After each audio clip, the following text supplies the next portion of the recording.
talking about not only my experience with concussion, but my experience with people who treated me, the treatments that I got, some of the things I should have done, and some of the things that I should not have done. The first series I want to talk about is what were my concussions. And I remember when I was a kid and I had to put pads on to make weight in Little League football or Mighty Might football or whatever you call it. I remember my dad telling me, he was the coach at the time, he said, "Son, you just got your bell rung. Just get up and keep playing." And in the 70s, that's what we did. And I look back on it and I'm going, just God almighty, I can't even imagine anybody doing that now. Of course we wouldn't, but it was stunning to think back to those times where I probably had little concussions for a little guy. Then flash forward to bicycle racing. Bicycle racing, I still had that same mentality back in the 70s where it's, if you have a bike crash, the first thing bike racers do is they get up, they check their bike to make sure that their bike is okay, then they hop back on. Well, I want to go over a certain instance many, many, many years ago. It was the district championships or, the North Carolina, South Carolina state championships or whatever. And I remember one of my teammates was getting a flat and I was going back to assist them. Raised my hand. I'm going back to help out. And I guess another rider from another team didn't see me do that. And the split was getting ready to happen. So that's why I was going back to give him some help so that we could try to bridge back up to the move. And somebody hit me from behind. And I literally I came to and I was looking up and my teammate was looking at me. The motor official was looking at me. The guy who hit me was looking at me. And man, I was just like, what in the world happened? And this is probably 20 years ago. Yeah, maybe even longer than that. I think it was. Anyway, so that day I was just like, man, I don't feel so great. It was hot. And I was thinking, well, I don't do well in the heat, so it's probably the heat that's causing these issues. So I do it again. The next day I go home. And I get some sleep. I get up and go to the race the next day because I just, had my bell rung. I remember being in the race. I think this is the Masters race at this time. And back then, I think it was Masters 35 and under or 30 and under. And the the Masters race was the first day. The Pro 1-2 was the second day on Sunday. And I remember I was in the Peloton. And I remember I felt kind of drunk a little bit.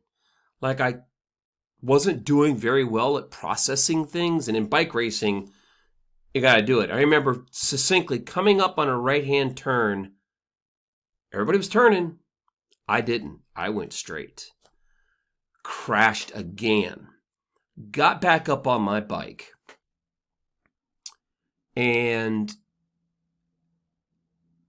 I got to the feed zone. I was out the back. I got to the feed zone, and I remember one of my good friends' wives telling me, "You're missing half of your helmet." Did I know that? Nope. I had no clue. I was missing half of my helmet. And at that point, I realized, oh, dude, you are screwed up. How screwed up? Don't know. But yeah, it was pretty rough the weeks after that, but I didn't really identify with it because we didn't have any information about concussions in general. I mean, it just wasn't in sport yet, so it was kind of it was tough. Then go to the latest one.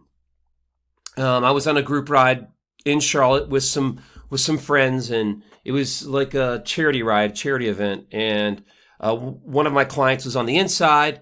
I don't think she heard me say we're taking a right-hand turn. We came together and we both plowed into the turn.